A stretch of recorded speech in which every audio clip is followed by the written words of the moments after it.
Now, as you just learned earlier in the module, you know that a solution to an equation with two variables is an ordered pair of numbers. So our task here will be to find several solutions for the equation x plus 2y is equal to 4. Now, each ordered pair in a solution in this case will represent a value for x and the other will represent a value for y. And it's customary that we list the values of the variables in alphabetical order. So let's find a few solutions to this equation. Now in this case we can choose any values we wish for either variable. So why don't we begin by choosing a value for x first and then determine a corresponding value for y. Now since I like easy numbers, I'm going to let x be equal to 0. So we'll place 0 into the equation for x and then solve for y. So we then have 2y is equal to 4, or y then will be equal to 2.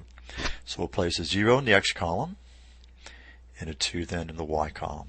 So it's often easiest to organize the information, at least initially, in a table like this.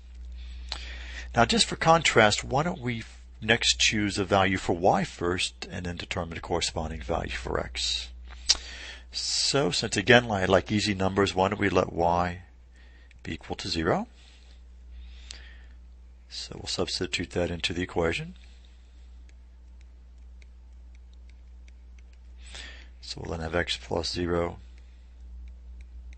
is equal to 4, or then x is equal to 4. So we'll place a 4 in the x column and then a 0 in the y column.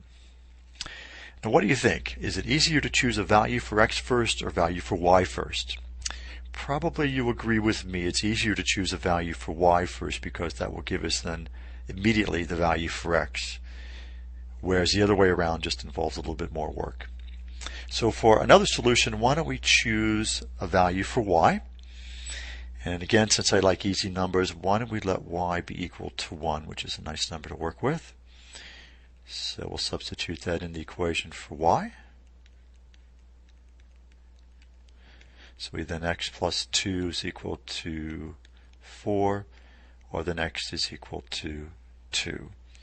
So in the table we will place a 2 in the x column and a 1 in the y column.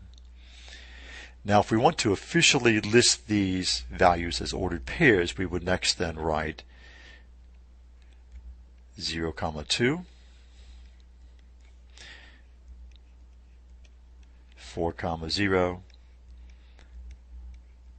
and 2, 1. And notice we put the x value first and the y value second in each ordered pair. Now these ordered pairs represent three distinct solutions to the equation. So a question for you to think about. How many do you think there will be altogether? And do you feel confident that you could find some other solutions on your own? I hope so.